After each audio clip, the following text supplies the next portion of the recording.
আসসালামু আলাইকুম, স্বাগত জানাচ্ছি চ্যানেল আই নিউজ আন্তর্জাতিক সংবাদে। সাথে আছি আমি সাবিহা। যুদ্ধবিরতি লঙ্ঘন করে গাজায় আবারও ইসরায়েলি হামলা, নিহত অন্তত ২৪। ভেনেজুয়েলাকে ঘিরে নতুন অভিযান শুরু করতে যাচ্ছে যুক্তরাষ্ট্র। পাকিস্তান আফগানিস্তান উত্তেজনা কমাতে বড় উদ্যোগ নিল তুরস্ক। পূর্ব ইউক্রেনের আরও কয়েকটি শহরের নিয়ন্ত্রণ নিয়েছে রাশিয়া। ট্রাম্পের সঙ্গে নিউ ইয়র্কের মেয়র মামদানির সম্পর্কে চঞ্চলকর মোড়। সুদানে গণহত্যা, আরএসএফের শীর্ষ নেতার উপর নিষেধাজ্ঞা। এতক্ষণ শুনছিলেন সংবাদ শিরোনাম, এখন জানাবো বিস্তারিত। যুদ্ধবিরতি লঙ্ঘন করে গাজায় আবারও ইসরায়েলি হামলা, নিহত অন্তত ২৪। ফিলিস্তিনের অবরুদ্ধ গাজা উপত্যকায় আবারও তীব্র বিমান হামলা চালিয়েছে ইসরায়েলি সেনাবাহিনী। এসব হামলায় অন্তত ২৪ জন ফিলিস্তিনি নিহত হয়েছেন, যাদের মধ্যে কয়েকজন শিশুও রয়েছে। আহত হয়েছেন আরও ৮৭ জন। গাজার প্রশাসন বলছে ৬ সপ্তাহ ধরে কার্যকর থাকা যুদ্ধবিরতির আরেকটি সুস্পষ্ট লঙ্ঘন। রবিবার ২৩ নভেম্বর একটি প্রতিবেদনে এই তথ্য জানিয়েছে সংবাদ মাধ্যম আল জাজিরা। প্রত্যক্ষদর্শীরা জানান, শনিবার প্রথম হামলাটি হয় উত্তর গাজা সিটির একটি গাড়িতে। এরপর মধ্যাঞ্চলের দেইর আল বালাহ ও নুসেইরাত শরণার্থী শিবিরেও হামলা হয়। গাজা সিটির রিমাল এলাকায় ড্রোন হামলায় অন্তত ১১ জন নিহত ও ২০ জন আহত হয়েছেন বলে জানিয়েছেন আল শিফা হাসপাতালের ব্যবস্থাপনা পরিচালক রামি মোহান্না। এছাড়া দেইর আল বালাহতে একটি বাড়িতে ইসরায়েলি হামলায় অন্তত ৩ জন নিহত হন। নিহতদের মধ্যে একজন মহিলাও রয়েছেন। সেখানে থাকা খালিল আবু হাতাব বলেন, হামলার সময় ভয়াবহ বিস্ফোরণ হয়। তিনি বলেন, বাইরে তাকাতেই দেখি পুরো এলাকা ধোঁয়ায় ঢেকে গেছে, কিছুই দেখা যাচ্ছিল না। কান ঢেকে রেখে তাঁবুতে থাকা সবাইকে দৌড়াতে বলি, পরে বুঝতে পারি পাশের বাড়ির ওপরের তলা উড়ে গেছে।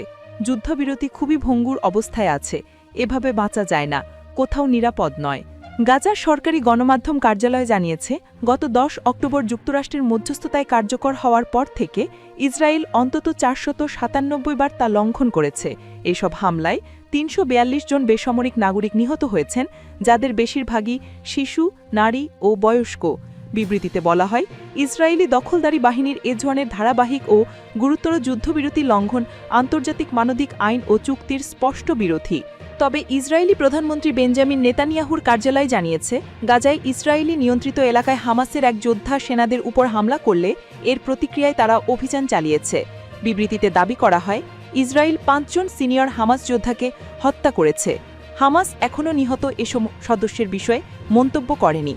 এছাড়া এদিন হামলার মধ্যেই হামাস অভিযোগ করে, ইসরায়েল মন গড়া অজুহাতে যুদ্ধবিরতি ভঙ্গ করছে। তারা যুক্তরাষ্ট্র, মিশর ও কাতারকে দ্রুত হস্তক্ষেপের আহ্বান জানায়। বিবৃতিতে হামাস বলেছে, আমরা মধ্যস্থতারীদের জরুরি হস্তক্ষেপের আহ্বান জানাই। যুক্তরাষ্ট্রকে তার আশ্বাস বাস্তবায়নে এগিয়ে আসতে হবে ও যুদ্ধবিরতি মানতে ইসরায়েলকে বাধ্য করতে হবে। ভেনেজুয়েলাকে ঘিরে নতুন অভিযান শুরু করতে যাচ্ছে যুক্তরাষ্ট্র। মার্কিন যুক্তরাষ্ট্র ভেনেজুয়েলাকে কেন্দ্র করে একটি নতুন ধরনের অভিযান শুরুর প্রস্তুতি নিচ্ছে, এমনটাই জানিয়েছে বার্তা রয়টার্সকে দেওয়া বক্তব্যে ৪ জন মার্কিন কর্মকর্তা। ট্রাম্প প্রশাসন ভেনেজুয়েলার প্রেসিডেন্ট নিকোলাস মাদুরোর সরকারকে চাপে ফেলতে আগের চেয়েও আরও কঠোর পদক্ষেপ নিতে যাচ্ছে বলে তারা জানান। রয়টার্স নিশ্চিত করতে পারেনি এই নতুন অভিযানের সঠিক সময় বা পরিধি, কিংবা প্রেসিডেন্ট ডোনাল্ড ট্রাম্প চূড়ান্তভাবে পদক্ষেপ নেওয়ার সিদ্ধান্ত নিয়েছেন কিনা। তবে সাম্প্রতিক সপ্তাহগুলোতে সম্ভাব্য পদক্ষেপ নিয়ে নানা জল্পনা কল্পনা বাড়ছে, কারণ যুক্তরাষ্ট্র ক্যারিবীয় অঞ্চলে তার মিলিটারি মোতায়েন করেছে এবং ওয়াশিংটনের সঙ্গে কারাকাসের সম্পর্ক আরও খারাপ হচ্ছে। পেন্টাগন এ বিষয়ে মন্তব্য করার অনুরোধ হোয়াইট হাউসে পাঠিয়েছে, তবে সিআইএ কোনো মন্তব্য করতে অস্বীকার করেছে। হোয়াইট হাউসের একজন শীর্ষ কর্মকর্তা গতকাল শনিবার বলেছেন, ভেনেজুয়েলার ক্ষেত্রে কিছুই বাদ দেওয়া হয়নি। এই কর্মকর্তা বলেন, মার্কিন প্রেসিডেন্ট হিসেবে ট্রাম্প আমাদের দেশে মাদকের প্রবেশ রোধে এবং যারা এর জন্য দায়ী তাদের বিচার মুখোমুখি করতে প্রয়োজনে যুক্তরাষ্ট্রের সব ধরনের ক্ষমতা ব্যবহার করতে প্রস্তুত। ট্রাম্প প্রশাসন ভেনেজুয়েলাকে ঘিরে বিভিন্ন বিকল্প বিবেচনা করছে। তাদের দাবি, প্রেসিডেন্ট মাদুরো অবৈধ মাদকের সরবরাহে ভূমিকা রাখছেন। এসব মাদক যুক্তরাষ্ট্রের বহু মানুষকে মেরে ফেলছে। মাদুরো অবশ্য এইসব অভিযোগ অস্বীকার করেছেন। মার্কিন কর্মকর্তাদের মধ্যে ২ জন রয়টার্সকে বলেছেন, বিবেচনায় থাকা বিকল্পগুলোর মধ্যে মাদুরোকে পদচ্যুত করার বিষয়টিও থাকতে পারে। 2013 সাল থেকে ক্ষমতায় থাকা মাদুরো অভিযোগ করেন যে ট্রাম্প তাকে সরাতে চান এবং ভেনেজুয়েলার জনগণ ও সামরিক বাহিনী এমন চেষ্টা প্রতিরোধ করবে। পাকিস্তান আফগানিস্তান উত্তেজনা কমাতে বড় উদ্যোগ নিল তুরস্ক। পাকিস্তান ও তালেবান সরকারের মধ্যে ক্রমবর্ধমান উত্তেজনা কমাতে তুরস্কের একটি উচ্চ পর্যায়ের প্রতিনিধি দল আগামী সপ্তাহে ইসলামাবাদ সফরে আসছে। এই সফরের উদ্দেশ্য শান্তিপূর্ণ সমাধানের পথ বের করা। শনিবার দ্য নিউজে প্রকাশিত এক প্রতিবেদনে এ তথ্য জানানো হয়।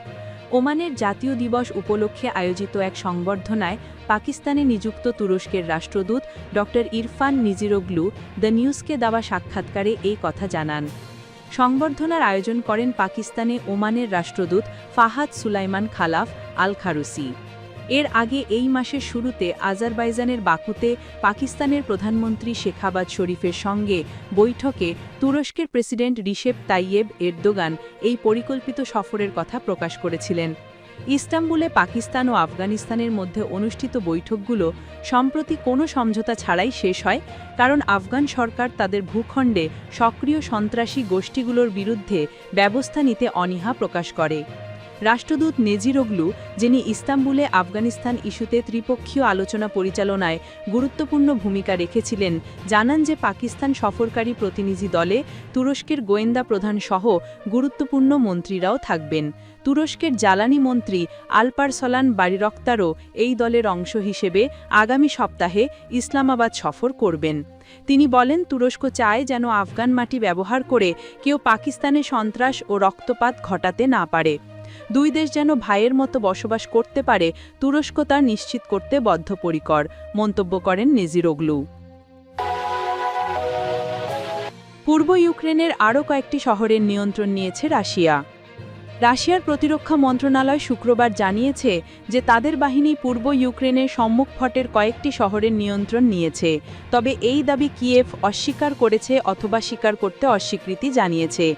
মন্ত্রণালয় জানিয়েছে যে রাশিয়ার পশ্চিম দিকে অভিযানের কেন্দ্রবিন্দু ডোনেৎস্ক অঞ্চলের 4টি বসতি এখন তাদের নিয়ন্ত্রণে রয়েছে, যার মধ্যে ইউক্রেনীয় নিয়ন্ত্রিত শহর স্লোভিয়ানস্কের পূর্বে অবস্থিত ইয়াম্পিলও রয়েছে। ইউক্রেন বৃহস্পতিবার জানিয়েছে যে রাশিয়ার অনুপ্রবেশের প্রচেষ্টা সত্ত্বেও ইয়াম্পিল তাদের নিয়ন্ত্রণে রয়েছে।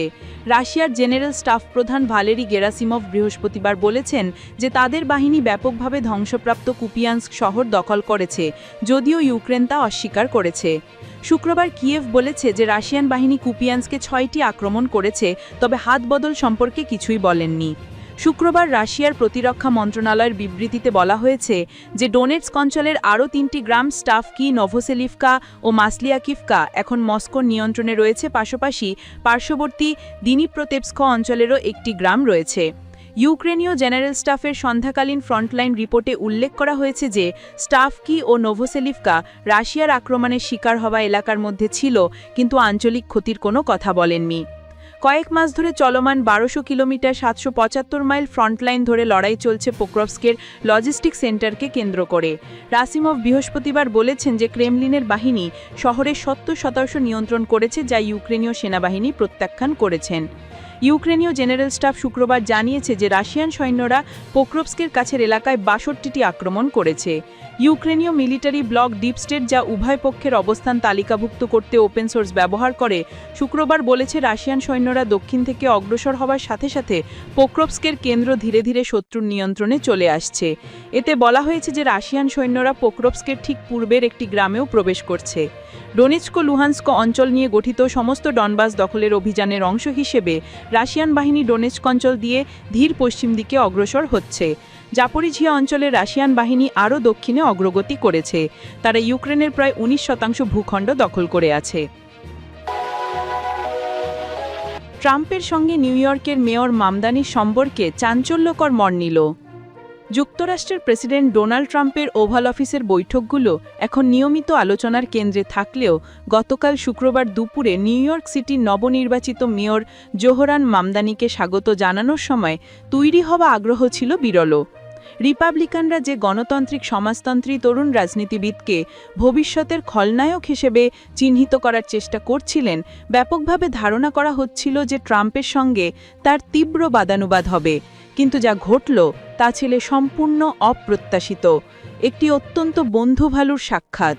এই সাক্ষাৎটি ছিল খানিকটা বিস্ময়কর, বিশেষ করে ট্রাম্পের মতো নেতার সঙ্গে হোয়াইট হাউসে হওয়াতে। সাংবাদিকরা দুজনকেই তাদের মতভেদ ও তাচির আগের মন্তব্যগুলোর কথা মনে করিয়ে প্রশ্ন করতে থাকেন, কিন্তু দুজনেই সেই সুযোগ এড়িয়ে তাদের মিলের জায়গাগুলোই তুলে ধরেন। ট্রাম্পের প্রশংসাসূচক কিছু মন্তব্য ছিল, আমি মনে করি প্রকৃতপক্ষে তিনি কিছু রক্ষণশীল মানুষকে চমকে দেবেন। ওনার কিছু ভাবনা সত্যিই আমার ভাবনার মতোই। আমার ভাবনার থেকেও বেশি বিষয় আমরা একমত হয়েছি। আমি মনে করি এই মেয়র কিছু দারুণ কাজ করবেন। মেয়র নির্বাচিত হলে নিউ ইয়র্ক সিটির তহবিল কাটার হুমকির কথা মনে করিয়ে দিলে ট্রাম্প বলেন প্রয়োজন হলে সেই কার্ড তিনি খেলবেন, তবে এখন সম্ভাবনা কম। তিনি যোগ করেন, আমার মনে হচ্ছে তাকে সাহায্যই করব, ক্ষতি নয়। দুই নেতার সাক্ষাতে প্রশংসা বেশি এসেছিল ট্রাম্পের দিক থেকে, তবে মামদানিও ট্রাম্পকে আক্রমণ করার কোনো সুযোগ নেননি। ট্রাম্পের সঙ্গে মতভিন্নতা নিয়ে কথা না বলে মামদানি বেশি মন দেন তার প্রিয় ইস্যু জীবনযাত্রার দাম নিয়ে। বৈঠকে এক সাংবাদিক ট্রাম্পকে নিউ ইয়র্কবাসী ভালোবাসেন কিনা প্রশ্ন করলে মামদানি ট্রাম্পের পক্ষেই সুর মেলান। সুদানে গণহত্যা, আরএসএফের তড়িতত্ত্বর নেতার উপর নিষেধাজ্ঞা। সুদানের আধাসামরিক বাহিনীর র্যাপিড সাপোর্ট ফোর্সের অন্যতম শীর্ষ নেতা আবদেল রাহিম হামদানের ওপর নিষেধাজ্ঞা দিয়েছে ইউরোপীয় ইউনিয়ন। রহিম বাহিনীর দ্বিতীয় শীর্ষস্থানীয় কর্মকর্তা ও এর প্রধান মোহাম্মদ হামদান দাগালোর ভাই। দেশটি সেনাবাহিনীর সঙ্গে চলমান 2 বছরেরও বেশি সময় ধরে যুদ্ধ চালিয়ে যাচ্ছে দলটি। তাদের বিরুদ্ধে গণহত্যা ও বর্বরতা চালানোর অভিযোগের পরিপ্রেক্ষিতে এই নিষেধাজ্ঞা আরোপ করা হয়েছে। ইউরোপীয় ইউনিয়নের ফরেন অ্যাফেয়ার্স কাউন্সিল জানিয়েছে, রহিমের বাহিনীর নির্যাতনের কারণেই এই ব্যবস্থা। এর মধ্যে গত মাসে দারফুরের গুরুত্বপূর্ণ শহর এলফাসের দখল। ইউরোপীয় ইউনিয়ন এই সব বর্বরতা সর্বোচ্চ নিন্দা জানায়। ইউরোপীয় কমিশন জানিয়েছে, এই নিষেধাজ্ঞার আওতায় রহিম আবদেল হামদানকে ইউরোপে ভ্রমণ নিষিদ্ধ করা হয়েছে, তার কিছু সম্পত্তি ফ্রিজ করা হয়েছে। এছাড়া ইউরোপের যে কোনো 27টি দেশ থেকে প্রত্যক্ষ বা পরোক্ষভাবে কোনো লভ্যাংশ বা অন্যান্য সম্পদ ব্যবহার করতে পারবেন না। ইউরোপীয় ইউনিয়নের পররাষ্ট্রনীতি বিষয়ক প্রধান কাজা কালাস সাংবাদিক সম্মেলনে সাংবাদিকদের বলেন, আন্তর্জাতিক সম্প্রদায় আরএসএফের বিরুদ্ধে ব্যবস্থা নেবে, এটি তার একটি সংকেত। তিনি আরও বলেন, সুদানের পরিস্থিতি অত্যন্ত অবনতি হচ্ছে। আলফাশির দখল এই যুদ্ধের আরও একটি ধ্বংসাত্মক অধ্যায় শুরু করেছে। এ বিষয়ে আরএসএফ কোনো প্রতিক্রিয়া জানায়নি। তারা 18 মাসের অবরোধের পর সেনাবাহিনী থেকে দখল করে পুরো দারফুর অঞ্চল নিয়ন্ত্রণে নিয়েছে। তাদের নৃশংসতায় শত শত মানুষ নিহত হয়েছেন। বাস্তুচ্যুত হয়ে লাখ লাখ মানুষ আশ্রয় শিবিরে অবস্থান করছে। সুদানে ক্ষমতা নিয়ে দ্বন্দ্বের জেরে 2 বছরেরও বেশি সময় ধরে আরএসএফ ও দেশের সেনাবাহিনীর মধ্যে সংঘর্ষ চলছে। এর আগে যুক্তরাষ্ট্র 2023 সালের সেপ্টেম্বরে সংঘাত শুরুর কিছুদিনের মধ্যেই রহিমের উপর নিষেধাজ্ঞা আরোপ করে।